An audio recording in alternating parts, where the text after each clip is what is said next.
already the sound has to be combined between the acoustic and the electronic.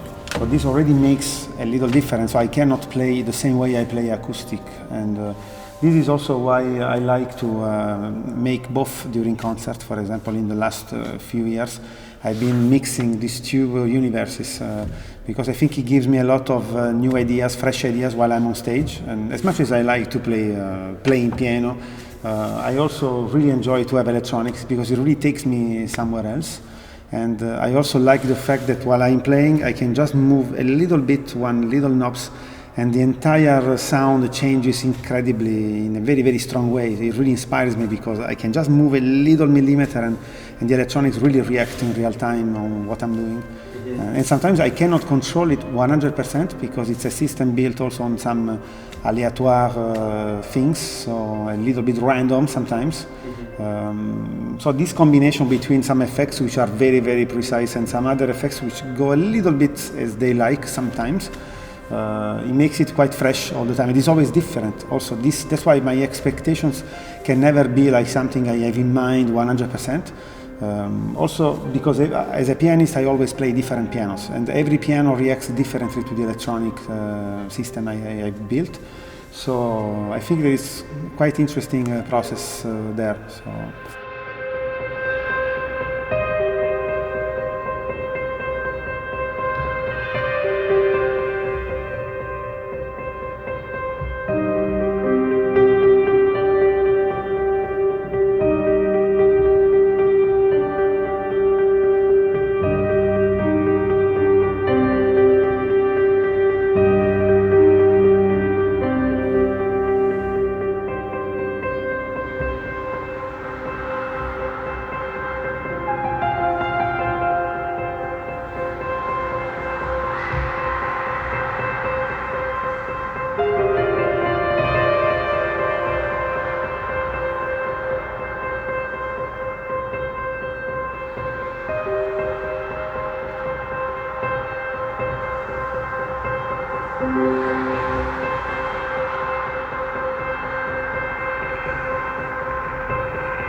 You are a little bit like an empty canvas, or like it's getting a bit, step by step. Yes, it's getting fed a little bit by experiences, but it's not arrived to a point where you can start looking from a little hill. No, wouldn't say mountain, but from a hill you say, okay, I have this. This is when you are very young and you are studying. You have a lot of influences from other musicians you are listening to. And you try just to see where you belong. Do you belong to this particular field of music, to this particular group of musicians, or do you belong to your own crazy idea? And so it's a very different process. And so normally, this happens also, for example, of many composers from classical music as well. With the time, and this not only music, this also comes with literature or any other art. I guess there is a sort of concentration of ideas and simplification in a way, we just focus on certain things that really make the core of who you are as a musician, as a human being, the way you really function as a soul, as a human thinking person, So many things they are not really interested to be developed anymore. Yeah, I've done it. We've done like classical music. We've done crazy jazz solos, or maybe crazy rock, rhythmical stuff. Then at a certain point it becomes less interesting when you start developing your own sound, your own voice. As my teacher was saying all the time, you need to make your own voice. So work on your own voice. Don't work about listening, getting better knowledge of everything, you know.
I think some confidence comes also from the concerts, from the recognition of maybe the musicians, the colleague musicians you play with or not play with, and also from the community. There is journalists, there is promoters, there is the public, the audience, so when you play, and also the teachers. And for example, for me was very, very, very crucial and very important, impactful, the connection I had with my mentor, with my teacher, Misha Alperin. Of course, with all my other teachers in school. I studied in Parma also and made many years over there in classical and jazz music.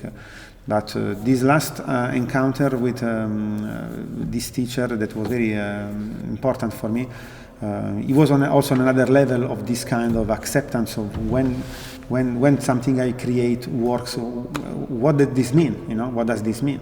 And we made a lot of work around this, around the fact that we don't need to find things that are already inside an artist.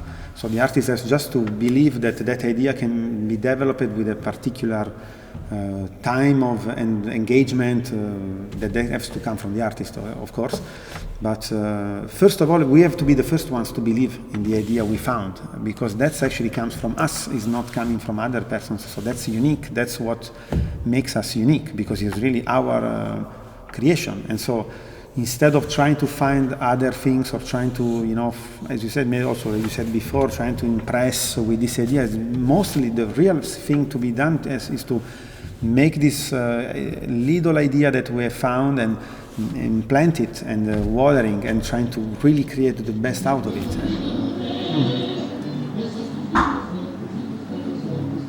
That's the Italian way, meeting like a hipster way, you know? And so this is the way I build confidence. I find an idea that I really like it for myself first, and I really think it's beautiful. I believe that it's beautiful. Genuinely, maybe I'm wrong, I don't know, but I don't care. I think that this is something that can be myself and it's mine, like I found it.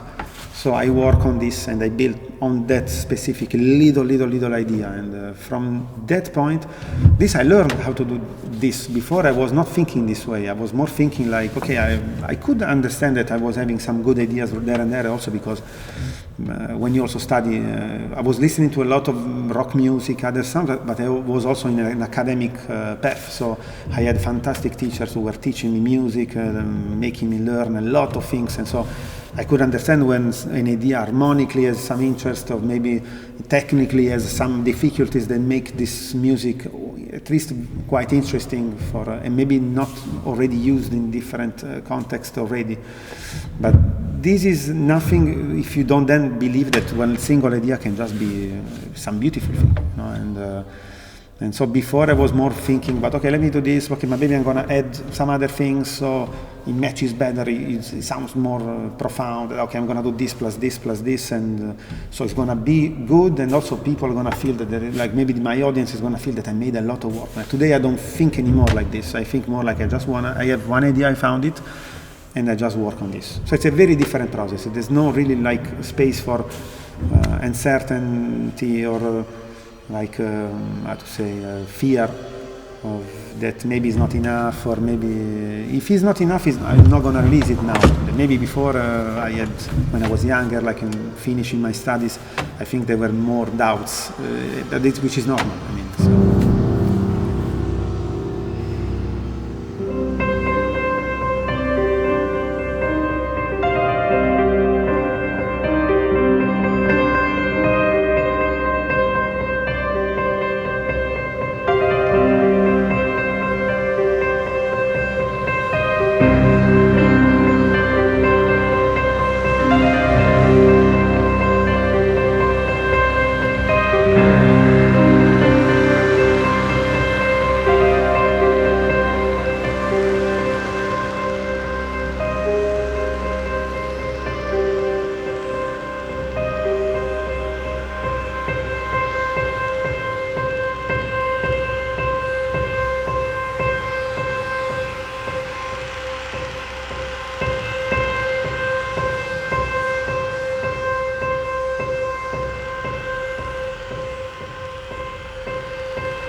Yes, you are the actual person who is watering the plant, but that's the whole process of the plant to grow is not really depending on how you can be any person in a way.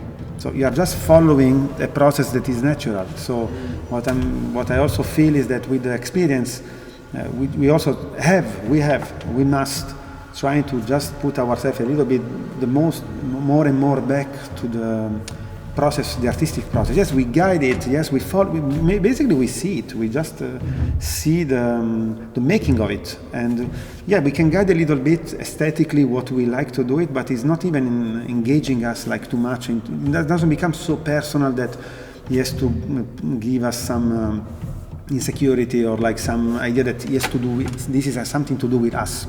No, it's more as we witness what's happening, and we write it. Maybe okay, this melody can go there. I don't know. This can be done in this way. But basically, the more we should actually disappear, it's like a plant. I mean, yes, I'm watering, but it's all like the magical is not actually happening because I'm watering, but I'm not really responsible for the beauty of this plant in a way.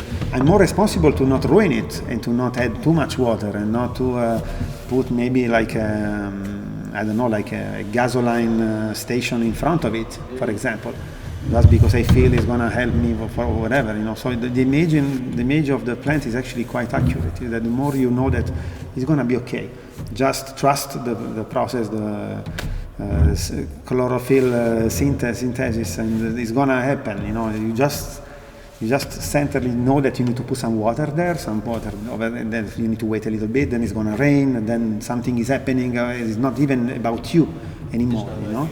You just present music, you live your music, and you're just proud of it because you know why, it's a beautiful plant. It's not anymore about, okay, I do plants, I sell plants, and okay, now this plant has to be like this because I need to sell it for $50, otherwise I'm not happy. It's just a plant, you just water it, and so immediately you see already the idea of how you imagine your own music. It becomes more simplified and more enjoyable and actually less tricky in your mind, you know. Of course, you need to have a lot of self-confidence that you know how to do this, and it's gonna be. And also, we can fail, we can make sometimes mistakes. And in every musician's story, some songs, some albums maybe, or some compositions are less strong than others, and sometimes it's about intuition, it's about the magic moment. And we are human, we are not gods, so you know.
I think that any sort of bad advice, at a certain point, it gets just out of the way because we realize that no, we need to go here, so we don't even hear them anymore. Of course, when you feel more insecurity in the beginning, in particular, that could have happened maybe several times. But I think it's also good that it happened, because, for example, talking about myself, sometimes also I have a way of playing that is not really like precisely recognizable in a specific style. And I was always like that. Even when I started playing piano and I was 5 years old, I was always trying to play different ways. The little keyboard I had with my father blowing this melodica. I was always like, I remember I was doing some improvisation on some notes, and I was just wanted to do that. Even if I knew that I had to study sometimes other songs, classical songs, I always had this idea in mind, you know. And sometimes as much as also I studied, I have a degree in classical piano and so on, I always kept this, alternative way to see music with my eyes. And sometimes with some colleagues, or maybe some professors, this could clash with them, because not because people want to be mean, not at all. Actually, because people really care. Mostly, bad advice is when we get stuck on some people's idea of who you have to be, or who you have to become, or how you have to play. I guess any advice can be good if you take in the right way. If it makes you think, if it makes you like a better musician afterwards. Maybe you can try that idea, and then you feel like, no, that's not me anyway. I like it. Thank you so much, but I'm not going here. Yes, I'm maybe gonna fix this. You gave me an advice about this. I'm gonna maybe try a little bit.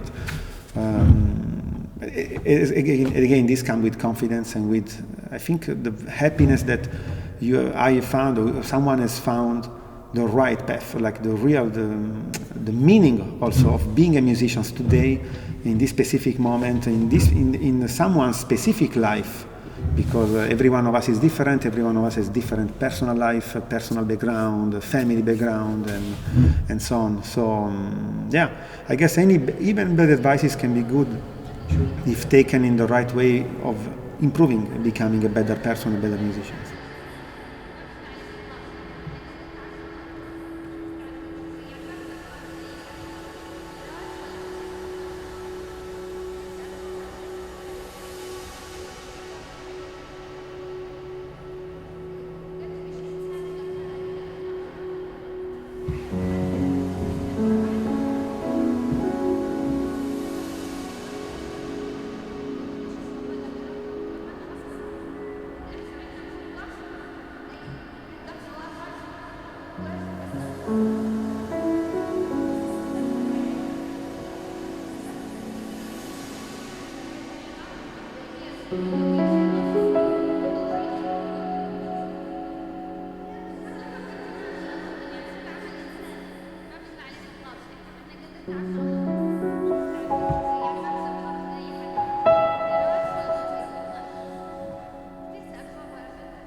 Very fascinated by certain musicians, and that's for me it's a key point. I rather play by myself if I'm not sure that, for example, a collaboration will put me to a better level of myself as a musician, as a human being as well, if you want. I think that there is a research that I have myself also as a musician, as a person. Sometimes I get very curious about a particular universe. It can be a cultural universe, a musical universe. And what happened, for example, in the recent 1-2 years, I started several collaborations, actually mainly in Paris, but not only in Paris, with several musicians who are a little bit, if you want, I don't like really to define genres, but I would say they've not been following my same path as a classical pianist, trained pianist, a jazz musician, pianist, and then now maybe going into my own compositions, also studying composition. So I actually joined the collaboration with musicians from Senegal, from other countries, from Senegal, Palestine, Scotland, and Norway as well, even though I studied in Norway, so I have a kind of deeper link with this country and with the musicians who live there. And so yes, I think I choose the musicians because I feel that there can be a very nice combination and we can actually make something good, great at my ears, only for my ears, and in particular also unique. This mix actually can allow myself to be myself, and also the other guest musician or the other colleagues, collaborator, to be him or herself as well. And so we can actually grow together and create something that is actually unexpected for us, but can be also very, very pleasant for the persons who come to listen to us and for the music itself. You know? Yeah.